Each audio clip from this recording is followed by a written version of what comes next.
Welcome to the Three-Piece Combo MMA show brought to you by the 5 Reasons Sports Network. I'm your host, Johnathan, aka Three-Piece Combo, and today I'm joined by a very special guest, my man, Mr. Alex Donno. How are you doing today? Dude, I'm doing so well. I'm so happy to be here. And it really worked out in my favor that this was one of those early starts because, bro, I'm so washed. When we get the 10 p.m.ers and it's over at like 1 a.m., I would have been a human zombie right now. So I'm still kind of fresh at 10:06 p.m. So I'm good. Yeah, I was much expecting a late night as well. I didn't even realize it was a 4 o'clock start till I looked on my phone today and realized it started at 4. So, like you said, definitely a fresher start. Last time we were here at 1 o'clock in the morning till just about 2 a.m. So much easier on this start. And what a card we had, man. Before we get to every individual fight, I want to say what's up to Alex screaming robbery already. I mean, which one, right? Which one? Before we get to that, I just want to take a look at the entire card as a whole because overall, this was a pretty amazing card. I mean, the main card absolutely delivered. Main event, regardless of the decision, if you agree with it or not, it was still a great fight. The Paiva versus Phillips fight was an absolute banger. Elkins making a comeback versus Minner. Barber versus Maverick was a little slow at times, but there were some great ground exchanges in that fight. I mean, Yanez versus Costa. Dr. Pepper still sucks, right? Dr. Pepper still sucks. And I agree with you on that. Unpopular decision, it seems like. But even in the prelims, right? Brendan Allen, Soriano took a lot of beating in that fight. Imavov with a beautiful TKO. Gall with a nice submission. Ars was a nice TKO. Eubanks looking great in a new weight class, getting a TKO in the first round. And the beginning fight, too, Belbita versus Goldie. What a phenomenal fight that was for two females in the strawweight division. So let's get us kicked off right at the beginning. Alex, I'm saying he's addicted to Fight Circus. I'm not sure if Donno, if you know what Fight Circus is, but we'll probably get into that later in the night. But let's get into that main event a little bit because that was it was absolutely a great main event, right? And it was really back and forth. I want to get your thoughts on, before we get to the thoughts on the judging, what was your thoughts on the fight overall? Well, first things first, it was very clear about midway through the first round that Sandhagen was in the toughest fight of his life, right? Because a lot of the stuff where he looked so superior against even very good opposition, he wasn't able to pull off with ease against excellent opposition like TJ Dillashaw.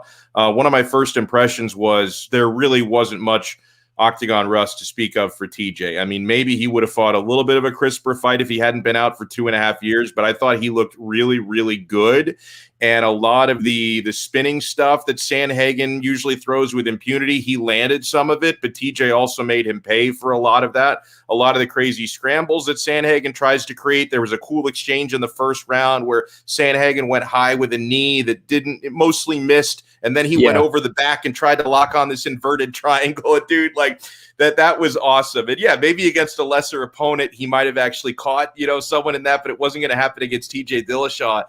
And, before we get into the judging, because that's a big part of it, even for this fight, I'm going to say that even though I was expecting Sandhagen to get his hand raised, which he didn't, I was actually slightly more impressed with TJ Dillashaw. I mean, the reason why I thought Sandhagen would get his hand raised was he did more damage in the fight. He landed more. He really marked up TJ's face. But I was actually more impressed with TJ because of the adversity, Johnathan, that he had to fight through. I mean, near the end of the first round, he was in a heel hook.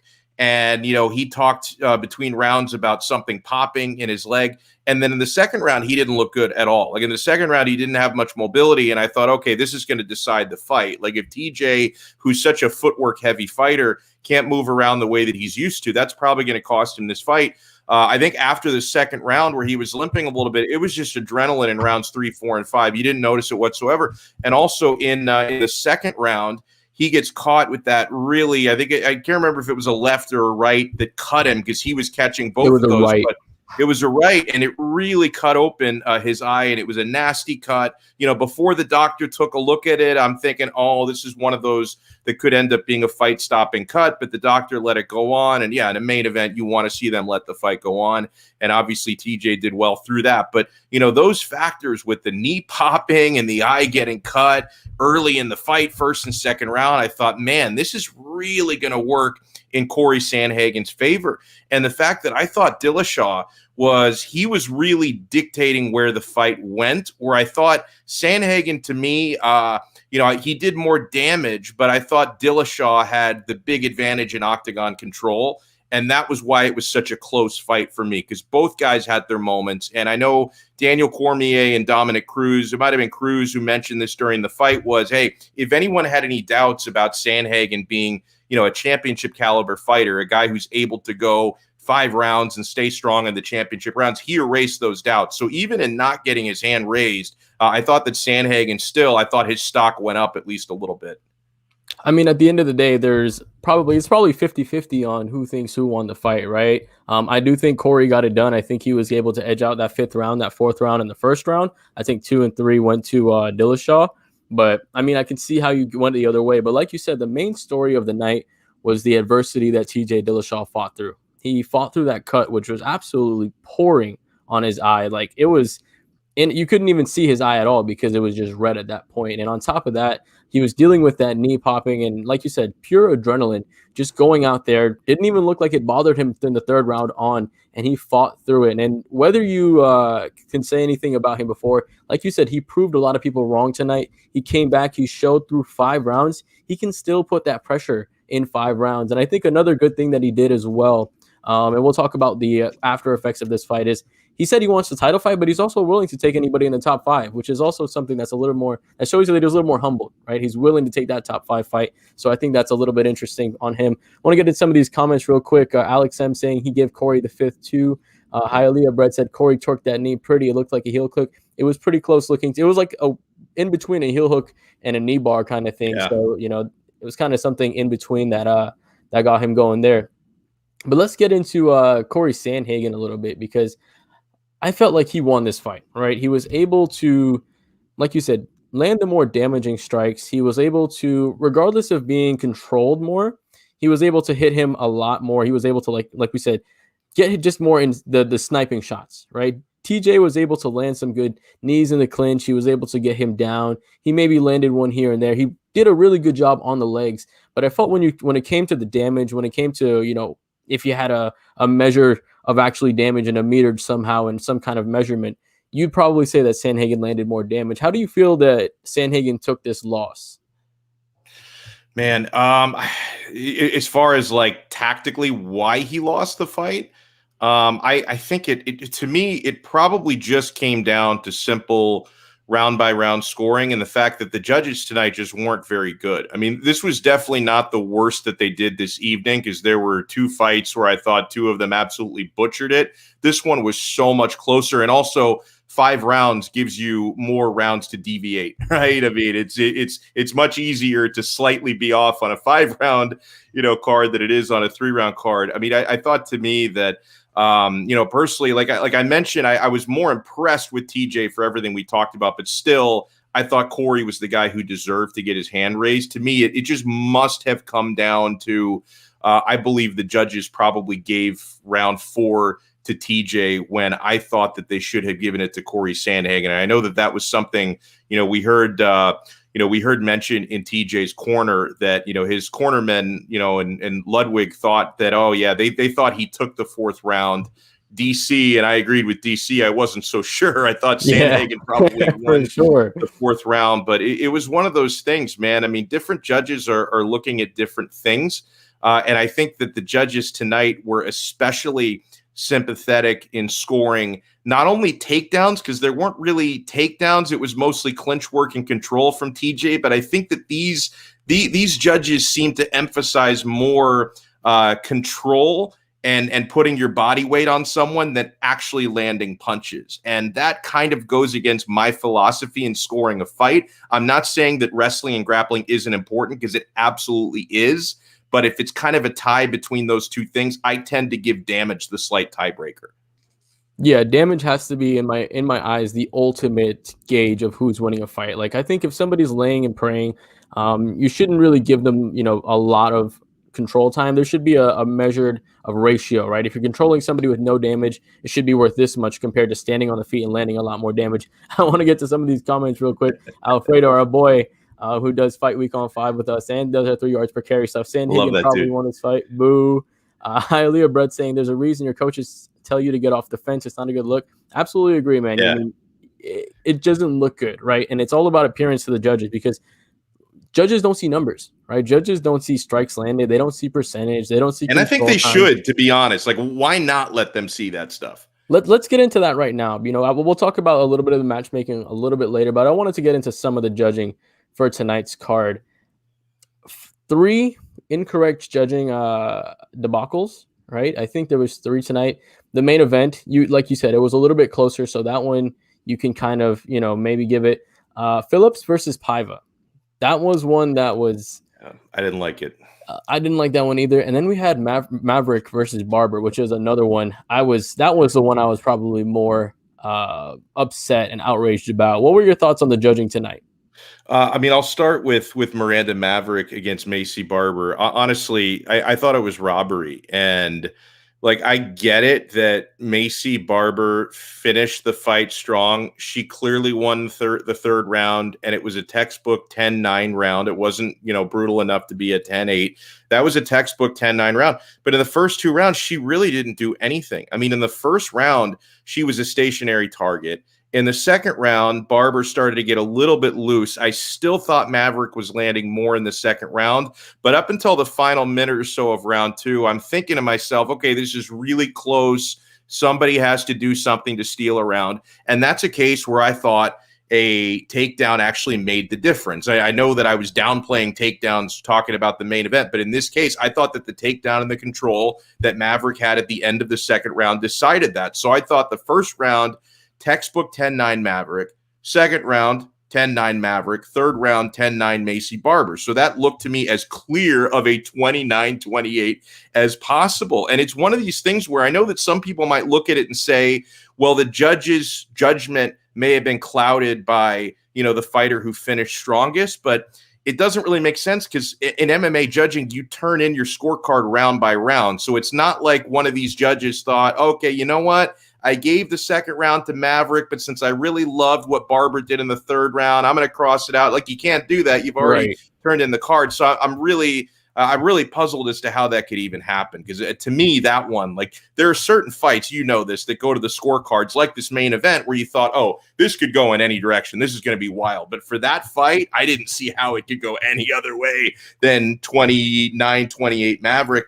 And then in the Paiva versus Kyler Phillips fight, this one I actually thought should have been a draw. Like, I didn't think there should have been a winner in this fight because Kyler Phillips was massacring Raulian Paiva in the first round. And he was like this close, man, like 2 punches away, 3 seconds away from getting a stoppage right at the end of round number 1. I actually thought maybe, and it's probably good that it wasn't stopped. I think Keith Peterson was reffing that fight. It's probably good that he didn't because Paiva obviously came back and did very well the rest of the way. But I thought you could make a case that he could have called the TKO right there. That was a 10-8 round to me. And then I thought Paiva, probably edged round 2, definitely won round 3. So I'm thinking, oh, this is going to be a draw.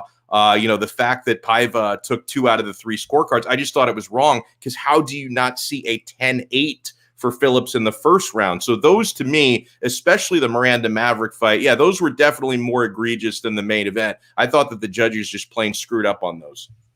Yeah, I absolutely agree with you. I think, like you said, I'm going to get to the Maverick fight first.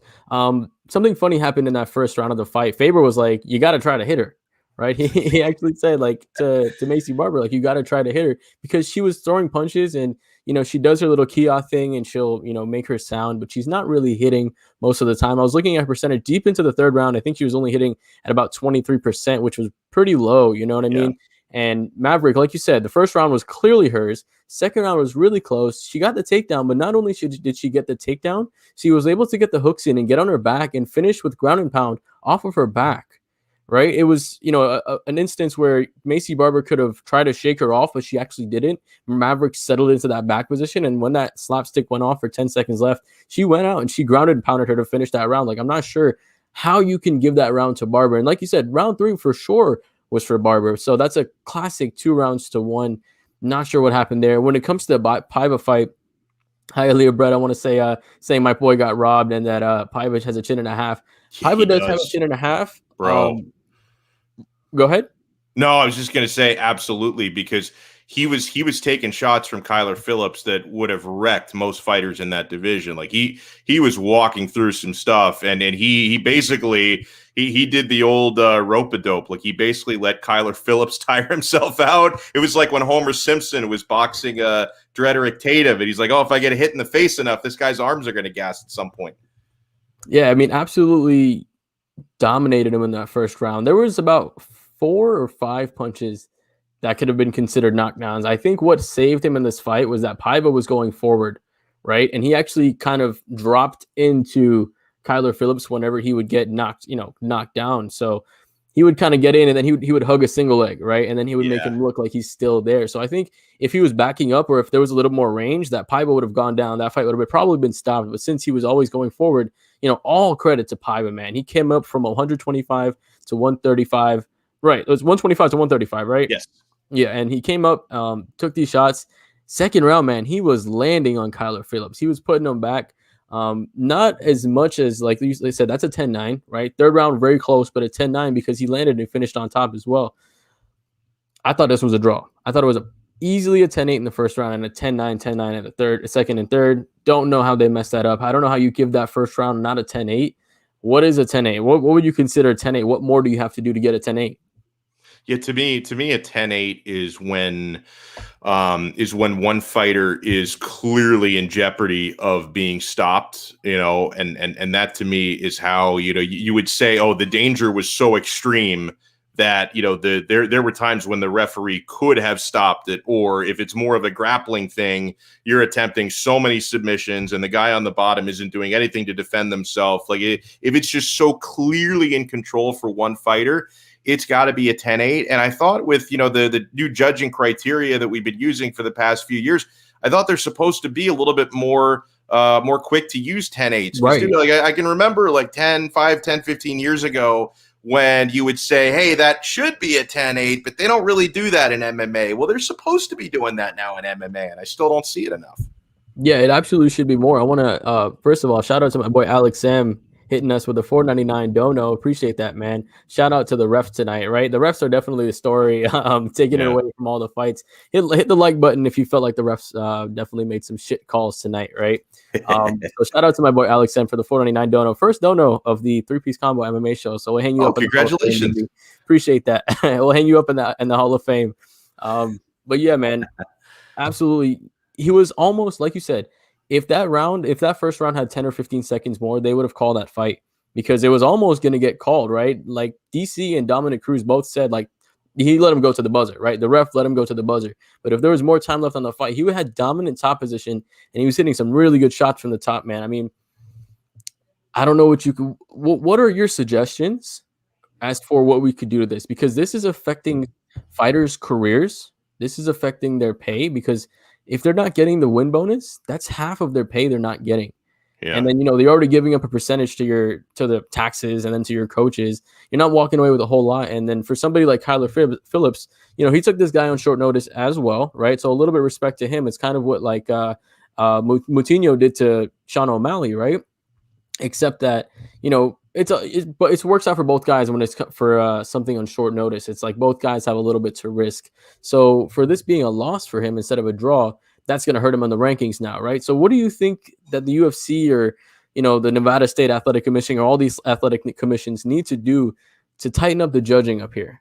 One thing I would like to see more high-level former professional fighters, but actual MMA fighters. Like there's always too much overlap with the same people judging boxing and MMA, which I don't think that should happen on a regular basis. Now, I'm not saying that there aren't some judges who are such big combat sports fans. Maybe they're capable of judging both. I would say for the most part, most people are not capable of judging both sports at a high level. I'd like to see more really good former pro fighters get into it instead of just these random egghead fight geeks, like people who have actually been in there. Because I think being in actual fights, being in those wars, understanding how tiring it can be to be in a clinch, how much it hurts to get your legs kicked, like things that judges historically undervalue.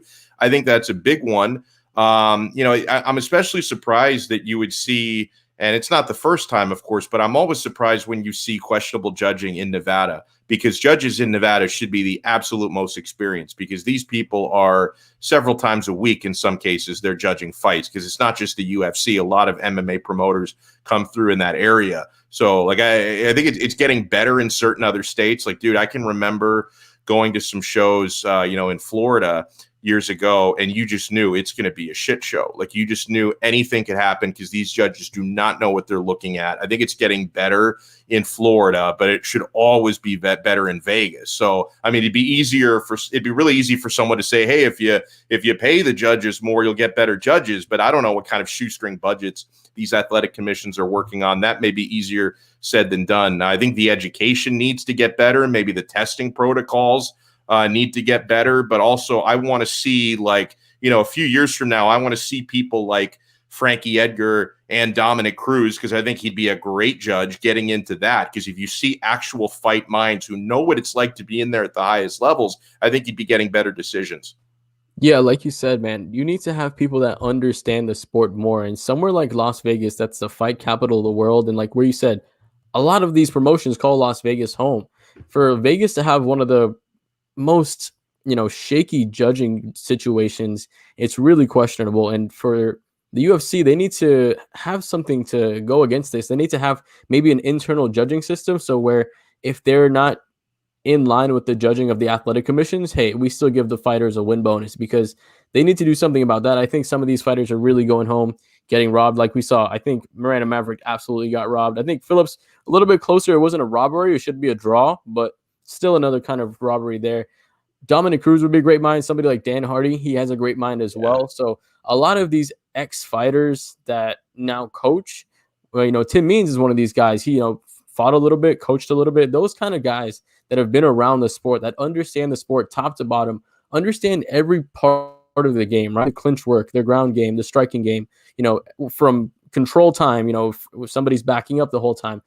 They need to be a better criteria for this as well. So definitely a lot of confusion as far as what we can get there. I want to say what's up to some of these comments. Highly Bread saying change the scoring systems or require judges to have fight or coaching experience. Yeah, I like that. That's a good point for sure. And Alex M saying, hell yeah, Florida. Lake Worth FL here. Appreciate you joining us out here. But let's get to some of the matchmaking in the next division, because we still have, TJ said he's still willing to take a guy in the top 5. So I want to take a look at the top 5 right now. We have a couple guys right there, just going from down. So Peter Yan's number 1. He's obviously getting that shot against Aljo in October. You have somebody named Rob Font. I think Aldo has a fight against, I think it's Pedro Munoz.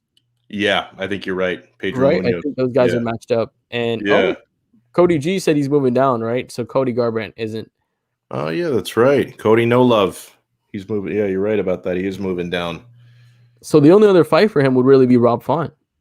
Yeah, and I think it'd be a good fight. I wouldn't mind that. I mean, actually, to be honest, I think that TJ should be fighting for the title next, but you never know, man, because the same thing happened, between Yan and Sterling. You thought that, hey, this is, you're going to get a clear-cut winner here, and then Sandhagen's going to get the next title shot, but then you have the no contest, and you're stuck in quicksand. I can remember that happening years ago when in the lightweight division, when Frankie Edgar and Gray Maynard fought to a draw. There was like somebody, I think it was Anthony Pettis, was right there. He had just come over from the WEC. He was penciled in for a title shot, and then Edgar and Maynard fought to a draw, so they had to do it again. And he ended up, Pettis ended up having to fight. So you never know what's going to happen. But in a perfect scenario, I do think TJ should be fighting for the belt next. Yeah, I think he's kind of earned the shot, right? You've come back and you decided to accept the fight against basically the number 1 contender, right? Again, somebody like Francis Ngannou, instance, had to sit out for almost 2 years, just knocking people out, waiting, right? Obviously, not the same situation. These guys at 135 are a little bit more active, but I think he does deserve a title shot. But now, if he wants to stay active, maybe you're going to have to wait. Let's say Peter Yan wins the fight in October. You're going to wait about 6 months after that, maybe about 5 months. So you're going to have to wait till about April of 2022. Hoping he doesn't get hurt or anything. Yeah. Exactly. If Yan doesn't break his hands per se, right? Or have some concussion protocol that he has to wait on. What do you do there? Do you wait for him? Like, does he wait from now till April of next year, May of next year to fight, or does he take a fight, in between that to make sure he doesn't have more rust in between? Yeah, I think you've got to have like a cutoff point in your mind, and April seems like a pretty good one to me because that's a 6 month gap. If TJ hadn't just come back from 2.5 years away, you'd probably be saying definitely sit and wait for your shot. But that was 2.5 years not collecting money. I mean, maybe he had some sponsorship deals and some coaching money or whatever he was up to coming in on the side, but you're not getting fight purses for 2.5 years. He probably wants to stay active, feed his family, put food on the table and all that. So I think it's a special scenario. And also, something we hadn't even brought up about TJ is he really has something to prove because he just came back from an EPO suspension, which is the worst performance enhancer you could do. I mean, this is what Lance Armstrong was winning Tour de France's with. I mean, that's some serious stuff you're putting in your body, and everyone's noticed who follows the fight game over the last few weeks. Every time you hear a pro fighter, including and not limited to his opponent Cory Sandhagen, anytime anyone's talking about TJ Dillashaw, there's just such a palpable resentment for the fact that this guy cheated. He tried to get away with it. He took the worst substance possible because I've never tried the EPO. I've never dabbled, but I've heard that it's like, one of the most difference-making performance enhancers because it just puts your cardio through the roof, right? So there's a lot of resentment for him to do that. Like I spoke to on Thursday night on our 5-round show, we spoke to former pro fighter JP Reese, and he comes from a wrestling background. And he seems to have this idea in his head. And I know JP was definitely a clean fighter when he was a pro, but like he was surprised that a dude like TJ, who's got that wrestler mentality, would be using PEDs, because that's just something. And I'm not saying there's never been, a wrestler who's used performance enhancers before. Chael Sonnen used a ton of them, but it kind of goes against that whole grinding mentality. And these aren't usually the guys taking shortcuts. Like the guys who come from those wrestling backgrounds are not usually the ones, looking for quick shortcuts like that. So I do think that in that sense, TJ has a little something to prove. I would assume he's clean now, because after just being suspended 2 years, you obviously can't risk, putting anything back in your body, because if they catch you again, that could be a career-ending type of suspension. So I assume he's clean now. I think his performance tonight shows he probably didn't need the stuff that much in the first place, but I do think he has something to prove to a lot of fans and to everyone in that bantamweight division that he can win without being on PEDs. Yeah, I mean, like, perfectly said, Rand. Perfectly said. A lot to prove for him now. With that title shot looming, I think like you said, he needs to be a little active if he's going to have to wait long. I think he's going to have to make sure and win over some of the fans. And I was actually quite surprised that a lot of the people in that Vegas arena was going for him, right? A lot of Chanting. people, yeah, chanting TJ, going for him. You know what I mean? Highly bred saying TJ's 35. I don't think he want to risk his title shot at the belt. I think he waits. That's a good point as well, because you don't want to go up against a skilled guy from that Boston cartel and Rob Font, who's boxing as crisp as anybody. And, that's going to be a tough matchup for him. He's not a walk in the park, right? We saw that his performance against Dillashaw or against Sandhagen tonight was great against a lengthy guy, but Rob Font is still no walk in the park. Alex M saying Chael Sonnen said it best, and Alfredo, our boy, said this fight was good enough to run it back. In fact, it's the only fight we should see. How do you feel about a rematch? Honestly, I can see what he's saying, but I'm not a huge fan of immediate rematches unless like, and again, I didn't love the judging, but I didn't think it was egregious enough to say we have to right this wrong. Like if it had been like, if Cory had just dominated like 4 out of the 5 rounds and they just handed out an awful decision, then maybe. Now, something that was running through my head, Johnathan, during this fight was once we got into the 3rd, 4th, and 5th round, and I'm thinking, God, this is definitely not going to be the last time we see these guys fight, right? I mean, I know that TJ's getting a little older, but still, I think they're going to run it back, even if they don't fight again immediately. I think they'll run it back at least one more time before TJ's career is over. But I don't know. Like, this is just my preference. I'm not a huge fan of immediate rematches because I don't feel like it gives you progress in the division. Like, unless it's, I can understand why, obviously why Jan and Sterling are rematching because you didn't really get an outcome to that fight.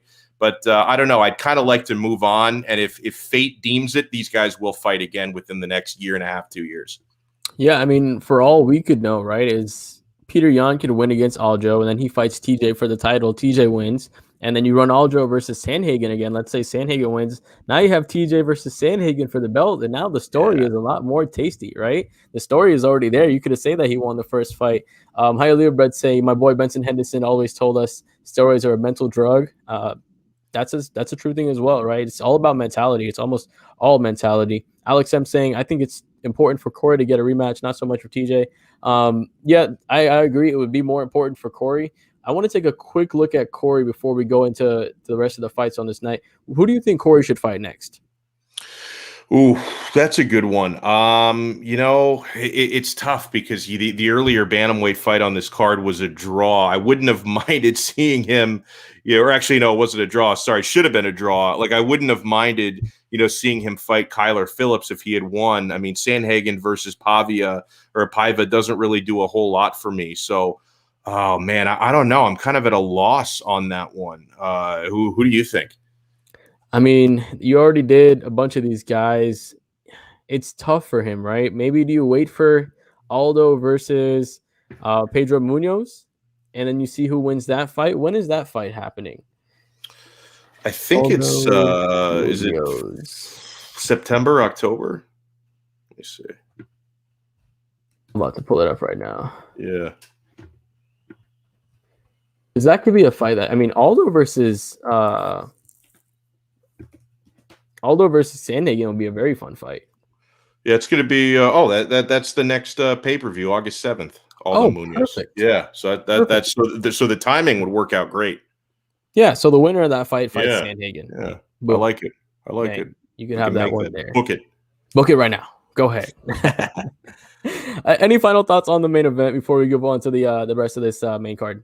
No, another thing I want to add just on like how much of a pro TJ Dillashaw is, how good the fight IQ was. When he was like, because Sandhagen really cracked him in that second round, and I thought TJ's hurt, but dude, he so instinctively and fluidly shot for a takedown, started controlling Sandhagen's body, and you could tell it took him about 20 seconds to shake the cobwebs off.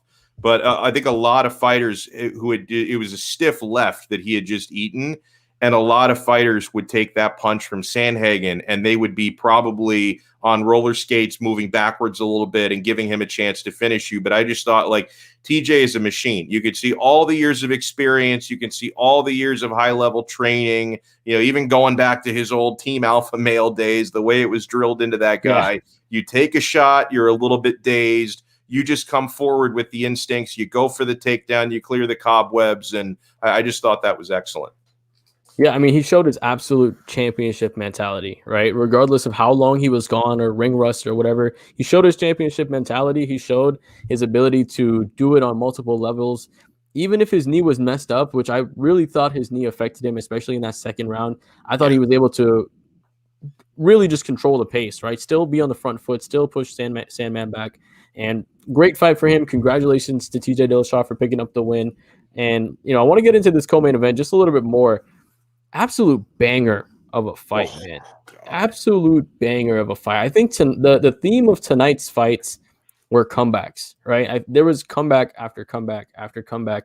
This fight, if you look at the Elkins fight, if you look at the Yanez fight, just comeback after comeback, right? What were your thoughts overall on the Kyler Phillips versus Paiva fight? I couldn't believe the way that Paiva was able to weather the storm, because I thought coming out of that first round, I thought he was a dead man walking. Like, I mean, I thought that if Keith Peterson had stopped it in the final second of the first round, nobody would have complained. And even like you notice when Paiva didn't go to his corner came to him. Like he was just he didn't move. Like from the last second of the first round, he just sat up, and then his cornermen came around him. Like I thought there was even a chance they would stop it between rounds. Yeah. And, it really goes to show you, I think his chin was the biggest difference, because there was no question Phillips expended a lot of energy just damaging Paiva in the first round. And the way that Kyler Phillips fights, he's like an artist of violence, because he throws so many exotic techniques, all of the spinning stuff, the footwork, switching stances constantly. Like it just looks tiring to watch him strike. And it's the type of guy where if he doesn't get a quick finish, you better hope that his opponent is hurt. But, Paiva was able to walk through a lot of that like a zombie. And then he was able to really turn the tables with a lot of fundamental straight shots. And then my favorite part of the fight was, I think it was around mid second round, late second round, when both guys just realized we are tired as hell. Like both guys we're just going to have to keep walking forward. We're not going to land too many combinations. It's going to be one big punch at a time. But guess what? My opponent's probably too tired to really move his head. So I'm going to land a lot of stuff. So I thought that was really great. And some of the best fights ever kind of unfold that way, where it's like really crisp and technical early on. And then it just turns into two guys who can barely hold their arms up. Like that's the way that Griffin Bonner was back in 2005, where, it just kind of like, how are either of these guys standing and they're both landing shots? So we got a little bit of that. I mean, it was a tremendous co-main event. And Kyler Phillips was a huge favorite. I'm not ashamed to admit I lost a bet on that fight. I actually, since he was such a big favorite, I bet on him winning it by stoppage. So I needed to get a finish to win anything on that fight. So it did not go my way, but I still, by the end of that fight, scorecards or not, I thought that was incredible. Yeah, I mean, absolutely amazing fight. If you want to, talk about the story of a fight, right? I think what makes a fight interesting is kind of the story of the fight, right? Paiva coming up from 125 to 135. He's fighting the bigger guy. You can tell early in the fight, he's having a hard time dealing with the power of Phillips. And then at the end of the round, he's getting ground and pounded. The fight might almost get stopped. All right, he's saved by the buzzer. Second round comes out. He lands some shots. All of a sudden, Phillips is tired, and Paiva is landing these shots, like you said, straight shots, nice jabs.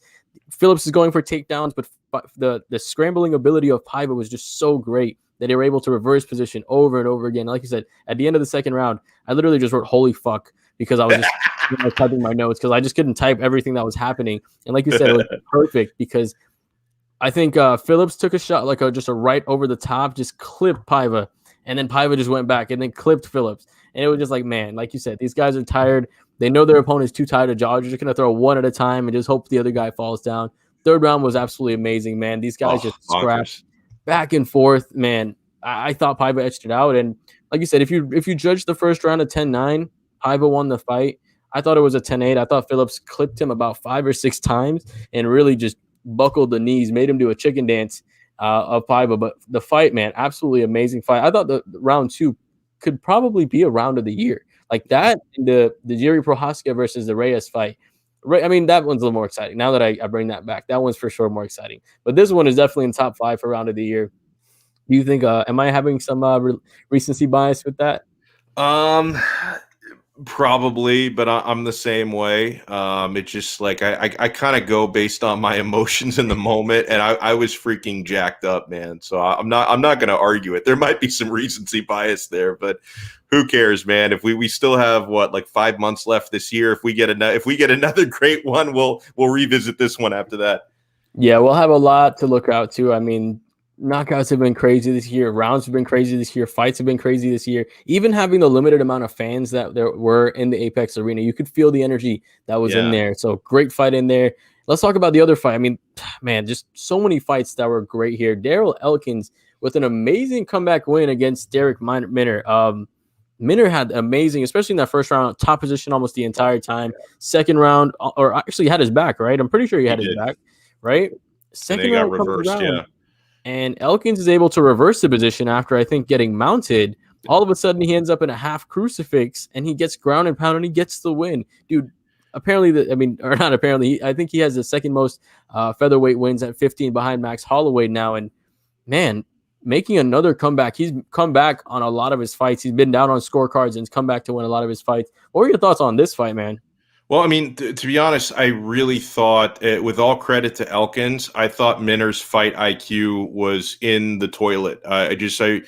How many times do people need to attempt chokes and guillotines on a guy who is unchokeable? It's one of the most tiring things you can do. I mean, and you see it, and it was multiple. What was it, 2-3 different attempts where he's going for these guillotines, and you can just imagine all the blood is flowing into that arm, and if you don't get the finish, even though that's obviously an offensive technique for the guy who's attempting the choke, but if you don't actually finish the choke, your opponent comes out fresher after that technique. So I really thought that Minner, who started off so brilliantly in that fight. I mean, you're watching the first round, and you're kind of thinking like, there's really no way Minner can lose this fight, except for the fact that Darren Elkins has the IQ, or sorry, not the IQ, the IQ and the cardio of a guy who's got 3 lungs. Okay, and he's been in so many wars. He's been around, since the time that Moses was parting the Red Sea. The guy's been around for freaking ever.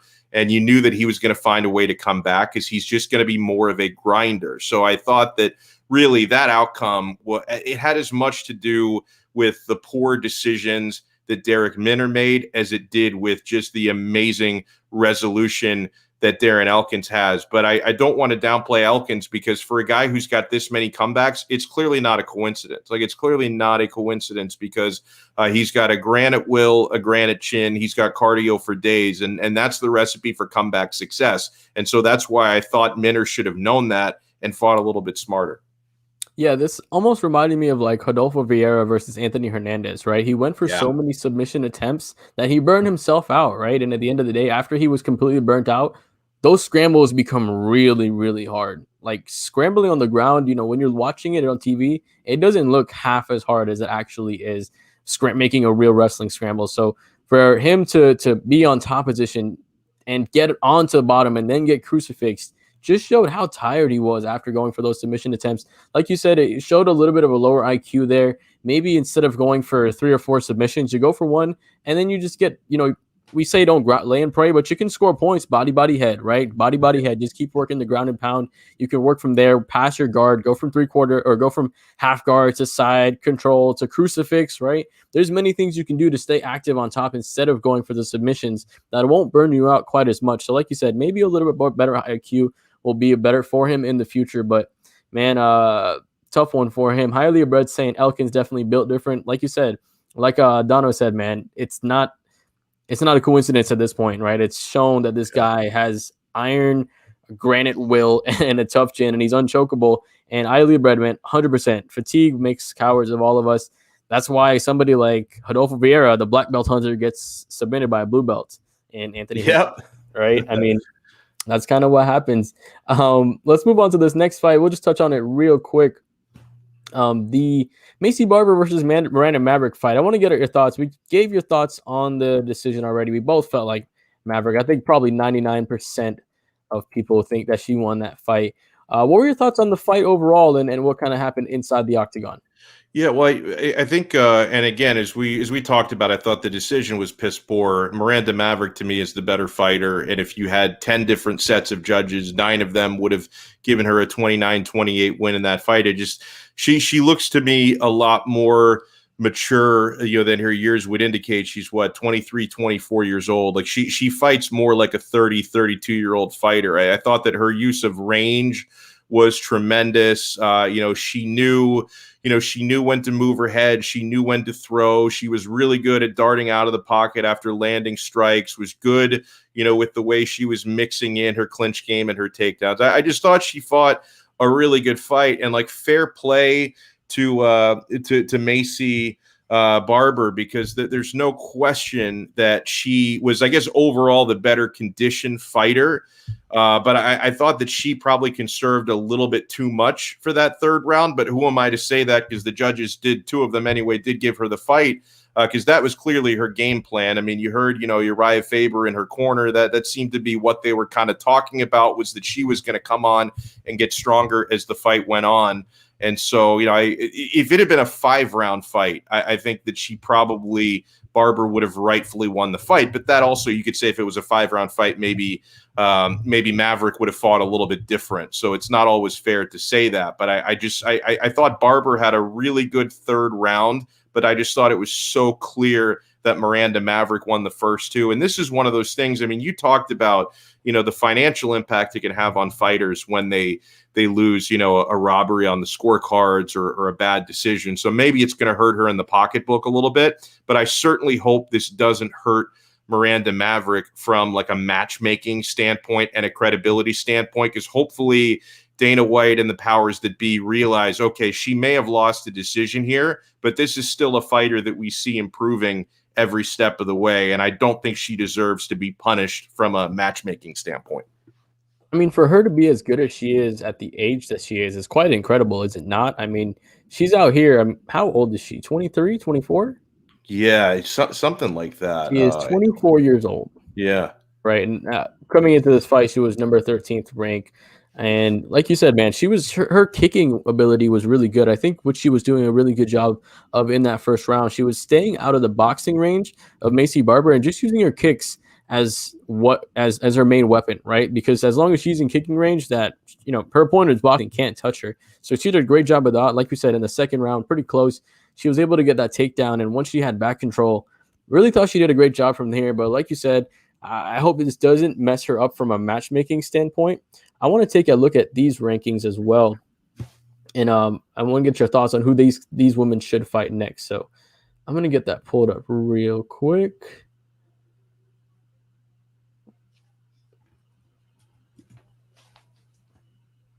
Because we have a couple of options for them right now. Really in a flyweight, right? Cool. All right. Yeah. So we're looking at Maverick was about 15th. She just take that L. You can see the screen, right? Cool. Yes, I can. Yeah. So maybe Andrea Lee, right? She just beat Antonina Shevchenko. KGB Lee. I think that's a good fight, and I think it's good for Maverick's experience level, because obviously I'm not throwing her to the wolves of the top 5 just yet. So let her take on an opponent in that range. I think Andrea Lee would be good. Yeah, I think that would be a good matchup for her. And for Macy Barber coming in, I mean, she faced a ranked opponent. Maybe somebody like a Viviane Araújo? Yeah, I like that. Jessica I. You could throw her Jessica I. Yes, I was going to say Jessica I would be a solid one. Or what's Roxanne Modafferi up to these days? She's fighting Tatiana Suarez. Oh, okay. On the Nate Diaz card. Diaz card, sorry. Yeah, dude. Yeah, you better get that right. Can't wait for Nick Diaz. Yeah, man, that's going to be great. So, maybe Jessica I, somebody that's lost 3 in a row. That would be an interesting one against her. Let's get to the people's main event, man. Let's get to probably the main event that we were all excited for. I'm not sure how excited you were for this one, but this was one. Hugely excited. We were talking about it back and forth on Twitter. This was probably the second most exciting fight that I was looking forward to all night, right? Yeah. Adrian Yanez and Randy Costa. The interaction on social media between these two guys have been absolutely phenomenal.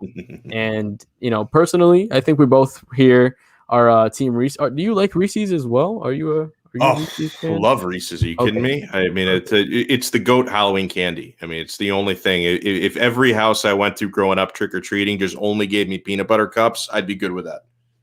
Definitely top 3 up there, and then Kit Kats are pretty good too. Snickers are pretty good. I'm a big chocolate guy, but Me too. Adrian Yanez, man, let's talk about the fight a little bit. Adrian Yanez came out, and in the first round, Randy Costa was just pumping that jab to absolute beauty. I think he landed about 41 to 45 strikes. Don't have the number right in front of me right now, but somewhere around there in the first round, he was absolutely keeping Yanez on the back foot. He was busting him up.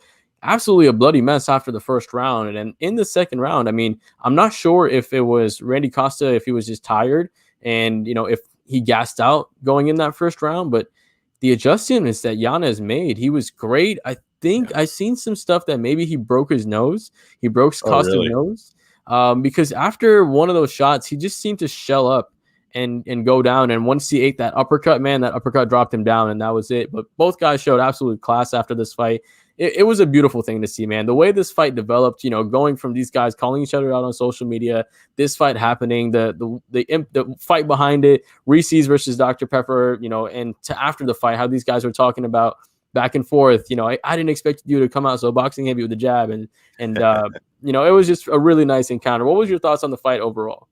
Well, the thing is, I'm a huge Adrian Yanez fan, and I was actually It's one of those things where I still think he needs more seasoning, because I was a little bit concerned about the way he fought in that first round, because he looked very stationary, and it's like he didn't seem to have a plan B from all those jabs he was eating from Costa's length. Like, it didn't really look like he had an answer for it. Now, like you said, he did clearly adjust in the second round.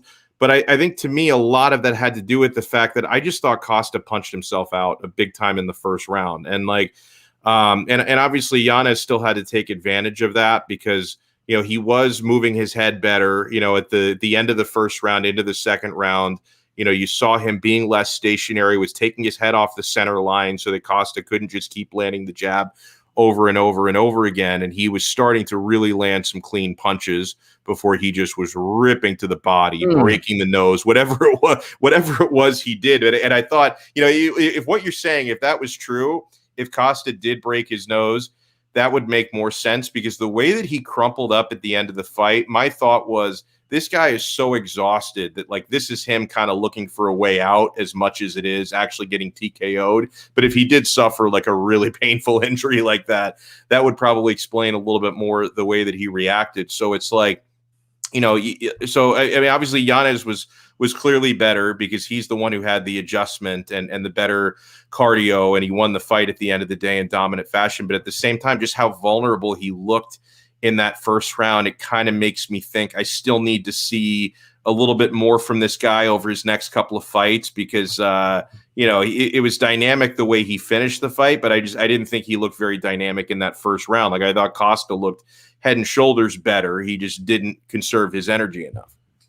Yeah, I mean, like you said, the first round performance with him was really, like, it was great, right? And the way that he was unable to respond and not show that he was able to make the adjustment on the fly really showed that, like you said, he needs a little bit more seasoning. And I was looking at the rankings, and there's some guys in front of him. Nathaniel Wood is in front of him. Jack Shore, 14-0. Saeed Nurmagomedov at 14-2. Howani Barcelo at 16-2. Timur Valiev at 18-2. There's a lot of guys in this 135-pound division that are absolute killers going all the way down the ranking. So, like you said, a little more seasoning. He definitely needs some more seasoning. He needs a little bit more layers to his game. I think the development will come. I think the skills are there. The apparent knockout power is absolutely there. Yeah. I think, and you love it in that weight class too, because, like, obviously there have been a handful of guys who have elite KO power in that weight class. Like, we've seen Cody No Love do it. We've seen TJ do it, but it's still, you don't have a whole lot of guys who pack a punch like that at 135. I might be wrong on this, but I believe I saw a statistic. He's the first fighter at 135 pounds or lighter to win his first 3 fights in the UFC by knockout. Wow. I can see that. Yeah, due to the lighter weight class. You know what I mean? Yeah. So, very interesting point there. Yanez is definitely a bright star. How uncanny is the resemblance to Jorge Masvidal? Yes, it is uncanny. And if you squint, or if I hadn't put my contact lenses in, then I might have gotten a little bit confused on that. And listen, Jorge Masvidal obviously can be a little bit of a controversial guy outside of the cage, but just when it comes to the package he puts together and the way he fights, we need more Masvidals. Like, the out of the octagon stuff, it is what it is. But the in the octagon stuff, we need more of that guy. Man, I love Jorge. Like you said, not a big fan of all this stuff outside, but man, inside that octagon, man, I love. And you know what? Man. I'm huge on separating those things, right? Because like, dude, there are some fighters that I root for that are so far on the left. There are some guys that I root for, just talent-wise, that are so far on the right. You wouldn't believe how it's like I separate that, man. They're not my role model. I'm not going to teach my kid how to act like some of these guys. But if you go out there and go to war and put on a show in the octagon, I will respect you no matter what you stand for. I will respect you, unless you're like a murderer or a domestic abuser or something. But I'm talking about political beliefs, okay? I draw the line at the Greg Hardys. But when it comes to like people's personal beliefs, I can be a little bit forgiving if you put on a show for me. Yeah, I'm right there with you, man. As long as you entertain me, I don't give a fuck. Like, that's all it comes down to. As long as you're not like War Machine or Greg Hardy, then I can appreciate what you do out there. Exactly. 100% agree, man. great fight between these guys. Absolutely phenomenal performance by Yanez, making a comeback. Costa showing out, man. Costa, I still think his future is bright. I actually tweeted this. I think this is a fight that we can see in the future when these guys are maybe, in the top 10, right? These guys are in the top 10 and they have to match up against each other again. I think these guys are definitely both top 10 material. I think their striking showed it tonight. I think the skills are there, man. The skills are there. And with that fight, that closes out our main card. Any final thoughts for our main card overall? No, I think we pretty much nailed it. And this, to me, this just quality wise, this is a pay-per-view caliber card. They just didn't have, obviously, they didn't have a title belt or a Conor McGregor to sell it as a pay-per-view. But as far as what we actually got, this was pay-per-view caliber. I mean, the amount of finishes and good fights on this card. I mean, obviously the main event, co-main event went to decision, but those were absolute wars, right? The Elkins fight was great. Yanez fight was great. Maverick fight had a story behind it, so I guess that was pretty good. Thoughts on the Soriano and Brandon Allen fight? Oh, that was one fight that I didn't get to catch a whole lot of. I was playing with my kid around at that time. Right after I watched the Imavov fight against Heinisch, where I'm like, oh my God, I thought this dude was French. I didn't realize I bet against a guy who's from Dagestan. Like that dude was freaking killing me. Like I bet on Ian Heinisch because I really like him. Then I realized, wait a second, Imavov, even though there's a French flag by his name, the fucking guy is Dagestani. Yep. I never bet against dudes from Dagestan, so that one killed me. So, yeah, the Brendan Allen Punahale Soriano fight was like the one fight on the prelims that I didn't get to watch much of.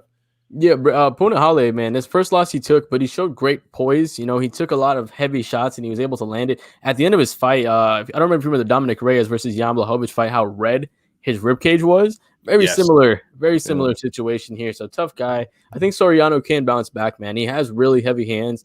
He has good cardio for the division as well. I think he can bounce back. Brendan Allen showed a nice performance.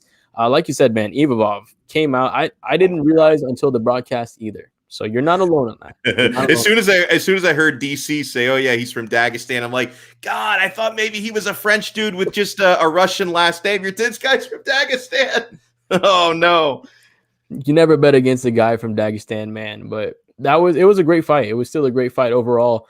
Mickey Gall. Yeah, beautiful. That was a good fight. Beautiful fight against Jordan. I feel for Jordan Williams, man, because he's a type 2 diabetic or a type 1 diabetic. I'm not sure which one's I think type 1, yeah. Yeah, type 1s, but he's coming in and kid's tough, man. Kid's tough, and for him to come out here and get choked out, really rough for him. But Mickey Gall looked absolutely great in that performance. I thought his striking looked good. His dirty boxing, that inside uppercut that he was able to land and drop Jordan Williams the first time was beautiful. And then that jab to drop him down and then go get it back.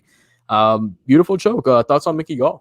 Yeah, I favored Williams in the fight. I took a lot of L's on this card. I will admit that.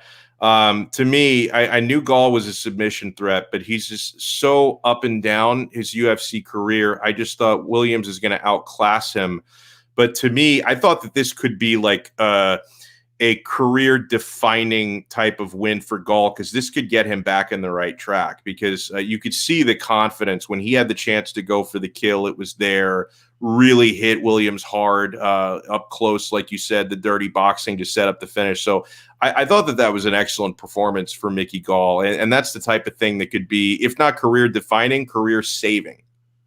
Yeah, like you said, I mean, really up and down. He's a 50-50 fighter, right? Every one of his fights, he's alternated loss and wins continuously for almost all of his fights in the UFC. So if you're a betting guy, maybe a bet for him to lose the next fight. I'm not sure, right? That's what you think, maybe. Consistent for him, yeah.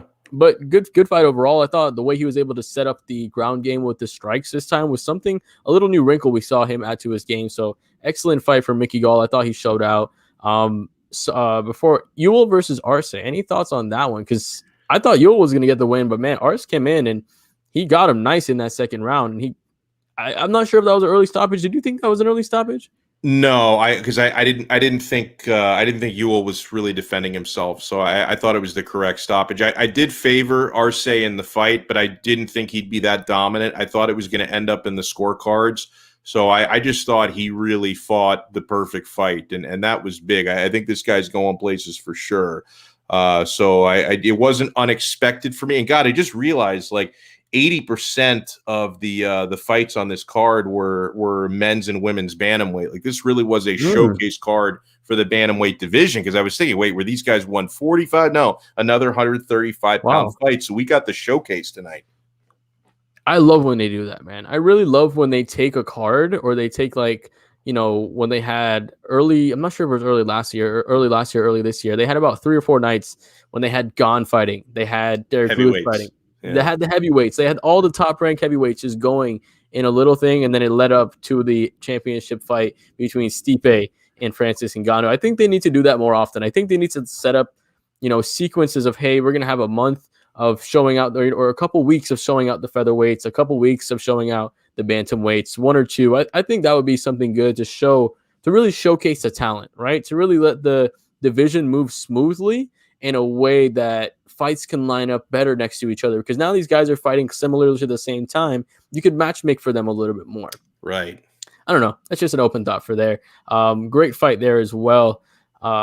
Sarge Eubanks, man, coming down a weight class and absolutely dominant performance. She straight out, as soon as that fight started, almost like Masvidal, like, except she didn't throw the flying knee. She just came out with punches, got that, clinched her hands, got that inside trip, got down, half guard, side control, crucifix, TKO, and that was it.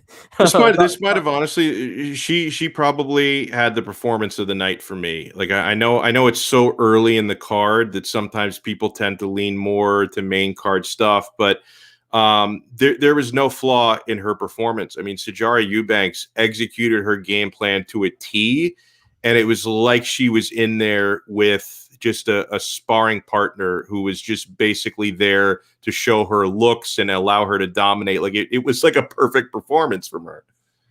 It was like you said, it was absolutely perfect. And her opponent was undefeated, if I'm correct. I think she was 4-0. I'm pretty sure she was undefeated. Yeah, I don't know that much about her coming in, so I couldn't tell you. So maybe undefeated. She's got the L now. Yeah, for sure. Definitely don't want to come in taking that fight against Sahara Eubanks. Yeah. Alex, I'm saying Grand Prix. I mean, I love those kind of things. UFC doesn't really do Grand Prix, but they definitely should have these kind of showcase nights. And to open the night, man, Belbita versus Goldie. Goldie ended up with a busted eye. Thoughts on that fight? Because Belbita looks really good. Oh, she does, and yeah, you know, Goldie. You saw the pictures of her, the image of her in the octagon at the end of the fight. It was like Rocky at the end of literally every Rocky movie, like where one eye is just completely shut. Like, she took an absolute beating. I thought Belbita was really awesome in that fight, and like, I had this one buddy of mine. I convinced him to watch the card, and he was even like texting me. He's like, "Wow, dude, freaking women's MMA is lit." Like, he was like, "I did not." He doesn't watch a lot of fights. He was like, "Man, oh my god, there's the image." It's like she's got a like a ping pong ball under her eye. It's crazy. And she's tough as nails to withstand that. She was on the ground, like, after the fight ended, she was literally on the ground, like, writhing in pain. And I felt so bad for her. Because those elbows, when I was watching the replay and those elbows were just landing right on the spot, I could see when it was busting her up. Man, really, really tough. But overall, a great card. I don't know if you took a look at the performance awards yet. Do you want to take a guess on who got what?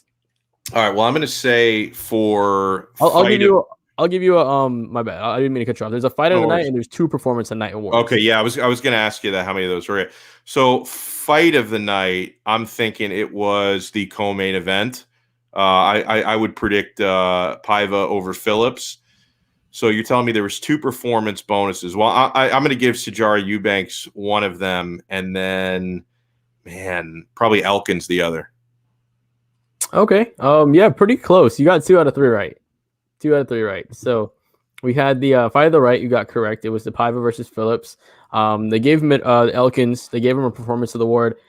Sarge didn't get one. It was. I knew they never give love to one of the very early prelims. Like, if you're one of the first 3 fights, forget about it. They always, like you said, they never do. Even if I think they had that one time, or was it last weekend or 2 weekends ago on the Connor card where someone had the second fastest knockout in strawweight division history. Oh, wow. Yeah, I vaguely remember that. Yeah. She didn't get that. So, Yanez got that fight. So 3 performance of the night awards. I thought there could have been more, for sure. There was a lot.